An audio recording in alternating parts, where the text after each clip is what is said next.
Within the next several months, Moctezuma would allow the Spanish to come into Mexico City. The Spanish would take him prisoner, and his own people would kill him.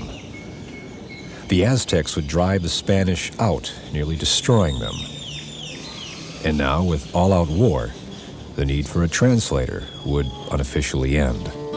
But La Malinche would gain new stature, even if it came posthumously.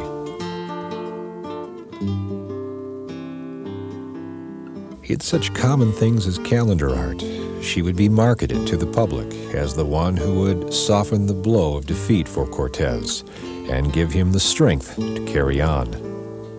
You know, that you have these two people who obviously are very much in love, and she's very devoted to him, and here's the poor man, you know, the worst night of his life, and he's, you know, dealing with getting maybe slaughtered the next day and having to, you know, retreat from Tenochtitlan, doesn't know what's going to happen. And she, you know, she's the woman by his side and, you know, making sure that he's not alone in his worst, you know, veil of tears kind of approach. It was a position she would first take centuries after her death in the form of writers and historians searching to explain Mexican history and the role of women.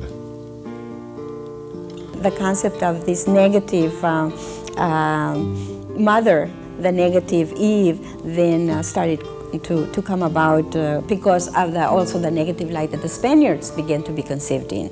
The Spaniards were the enemy then in the 1810, 1821 with the Wars of Independence. And so anybody that was with the Spaniards was a traitor. Malinche had been with the Spaniards. Malinche therefore was a traitor. Because there is a woman involved in this, has a narrative ready-made. Of course, Mexico falls. Of course, this wonderful empire falls, because there's a woman, and woman is weak, and woman is the door, and she gets them in. And once they're in, not only is that, she produces a child. Hernán Cortés has a son with La Malinche. The name was Martin Cortés. That boy born in Mexico City. Malinche's son would win recognition by Clement VII and receive the riches of his father's will. He would later die fighting the Moors. The resonance with Chicano art and with the Chicano experience is that mestizaje not only is biological within us by the fact that we're Mexicanos or descendants, but at the same time, because we're also living in two worlds, being here in the United States, and yet also interacting and having direct familial and historical connections to Mexico. The conquest of Mexico would come by siege, lust for gold, and the smallest of weapons, even smaller than an Indian woman's words. The Indians began dying right away as soon as the Spaniards came. Of course, they died of the epidemics, the diseases that Europeans brought over. The Spanish were not only hardened veterans, but they were also biological weapons themselves, who spread disease, destroying not only the Aztecs, but their Indian allies. Within a single lifetime, millions would die in their cities and as laborers.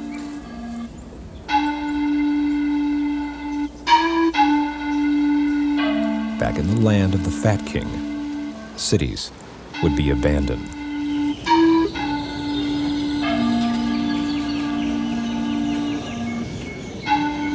In telling La Malinche's story, Castillo remains consistent with his biblical-like narrative. But remember that they were written much, much later. So it's not like a diary that he kept as they were traveling.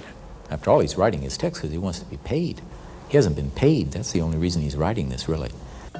Calling her Doña Marina, her Christian name, he writes that she has the opportunity to return home, that her mother and half-brother, the keepers of indigenous rights, stood before her weeping, certain she came back to avenge their wrong. But she did not.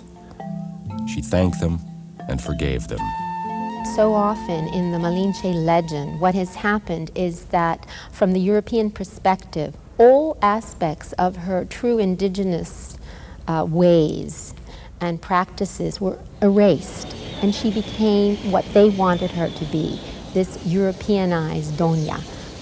her name would be converted to the term Malinchista, a label for all who were not true to the womb of their heritage, all who were not real Mexicans, and later, in the United States, real Hispanics. Ironically, Malinchista would never be used as a term for not being true to one's Indian heritage. Yes, what I remember was a conquest. The Spanish killed the Indians that don't like to be a Catholic